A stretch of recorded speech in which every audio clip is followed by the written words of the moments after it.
بسم اللہ الرحمن الرحیم۔ السلام علیکم میرے پیارے بھائیوں اور بہنوں۔ نماز فجر کی اذان میں مؤذن کہتا ہے الصلاۃ خیر من النوم، نماز نیند سے بہتر ہے۔ نماز نیند سے بہتر کیوں اور کیسے ہے؟ کیونکہ نیند نفس کی بات ماننا اور نماز اللہ کی پکار کا جواب دینا ہے۔ نیند موت ہے اور نماز زندگی ہے۔ نیند جسم کی راحت اور نماز روح کی راحت ہے۔ نیند کرنے میں کافر اور مسلمان دونوں برابر ہیں، جبکہ نماز صرف مسلمان پڑھتا ہے۔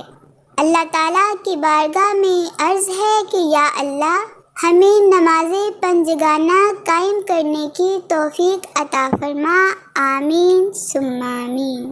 نماز فجر کے لیے بیدار ہونے کی تدابیر۔ اللہ سے مدد چاہیں، فجر میں اٹھنے کا پختہ عزم کریں، رات کا کھانا کم کھائیں، دیر تک جاگنے سے احتراز اور جلدی سونے کا اہتمام کریں، اندرونی الارم لگائیں یعنی دل میں اللہ کی محبت پیدا کریں، بیرونی الارم لگائیں یعنی موبائل وغیرہ میں الارم لگا لیں یا کسی کو جگانے کا کہہ کر سوئیں۔ وقت پر نماز پڑھنا۔ حضرت عبداللہ بن مسعود رضی اللہ عنہ فرماتے ہیں کہ میں نے نبی کریم صلی اللہ علیہ وآلہ وسلم سے پوچھا، اللہ تعالیٰ کے نزدیک کون سا عمل سب سے زیادہ پسند ہے؟ آپ صلی اللہ علیہ وآلہ وسلم نے ارشاد فرمایا، وقت پر نماز پڑھنا۔ میں نے پوچھا پھر کون سا؟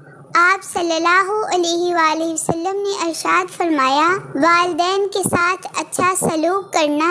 میں نے پوچھا پھر کون سا؟ آپ صلی اللہ علیہ وآلہ وسلم نے ارشاد فرمایا، اللہ کے راستے میں جہاد کرنا۔ سبحان اللہ۔ میرے پیارے بھائیوں اور بہنوں، آپ سے گزارش ہے کہ آپ جو بھی اسلامی ویڈیو دیکھیں اسے لائک ضرور کیا کریں۔ جیسے آپ ابھی یہ ویڈیو دیکھ رہے ہیں، اگر آپ نے ویڈیو کو لائک نہیں کیا تو ابھی لائک کریں، اور اگر چینل پر نئے ہیں، چینل کو سبسکرائب نہیں کیا تو چینل کو سبسکرائب کر کے بیل نوٹیفیکیشن کو آن کریں اور آل پر کلک کر دیں، اور اس کو اپنے دوستوں بھائیوں سے شیئر ضرور کریں۔ اللہ تعالیٰ آپ سب کو اپنی حفظ و امان میں رکھے، آمین ثم آمین۔ حضرت عبداللہ بن عمر رضی اللہ عنہ سے روایت ہے کہ رسول اللہ صلی اللہ علیہ وآلہ وسلم نے ارشاد فرمایا، دو لوگ ایسے ہیں جن کی نماز ان کے سروں سے اوپر بھی نہیں جاتی یعنی قبول نہیں ہوتی۔ وہ غلام جو اپنے آقا سے بھاگ گیا ہو یہاں تک کہ واپس آ جائے، اور وہ عورت جو اپنے شوہر کی نافرمان ہو یہاں تک کہ وہ نافرمانی سے باز آ جائے۔